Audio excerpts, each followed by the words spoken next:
Okie dokie. Welcome back to the iPad Learning section. Right now we're going to be looking at the Science Glossary from Vision Learning Incorporated. It is free.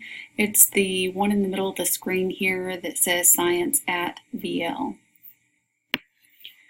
Okay, the reason that I like to use this application is because I think domain-specific terms can be really difficult for kids. So one of the things that I think can be challenging is when you use the word electrical in reading and writing for chemistry.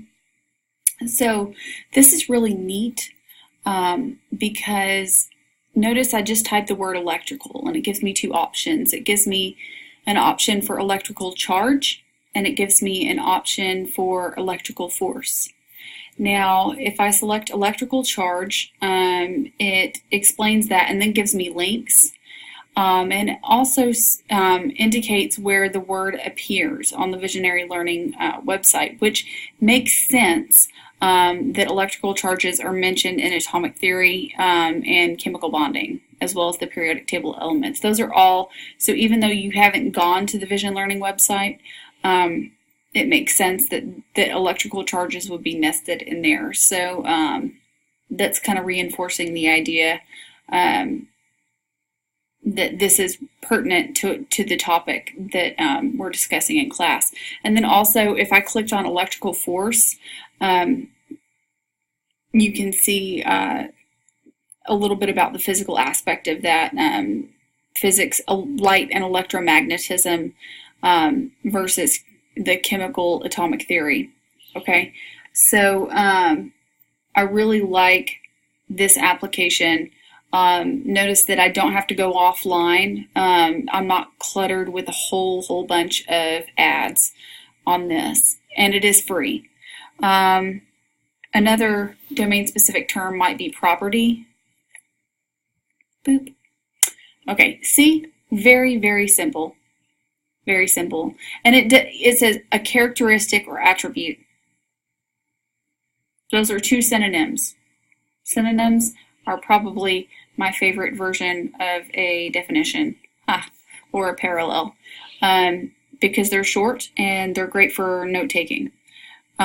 So it doesn't say chemistry in the title, but it is an excellent resource, excellent learning tool for teaching how to take notes and utilize references.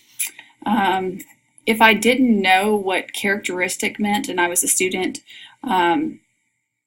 or if you're a student and you don't know what characteristic means, we're going to stay online. Here, notice that my Wi-Fi bar is active.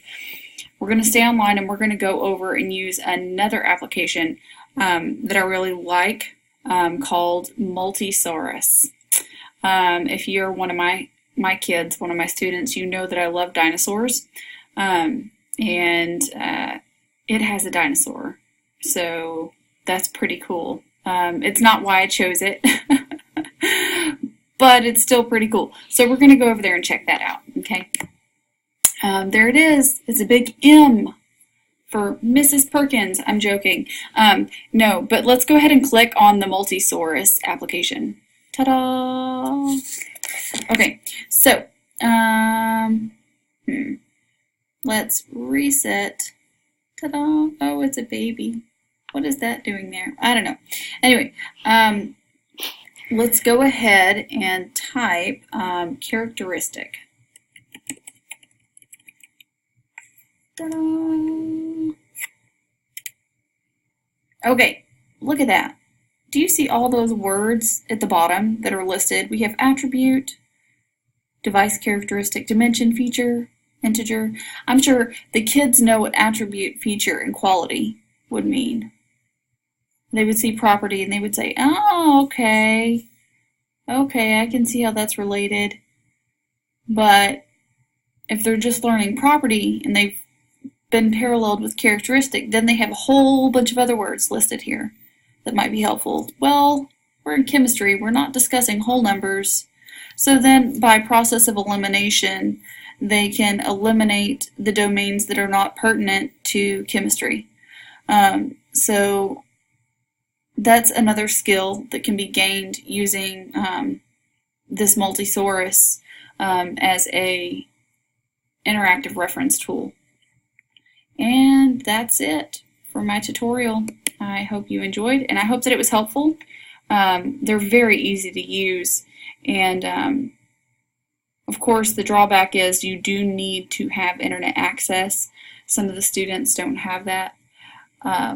So in those cases, I do recommend teaching them how to use the good old-fashioned hard copy reference books. They need to know how to use an Oxford English Dictionary. They need to know how to use Merriam-Webster Thesaurus or whatever.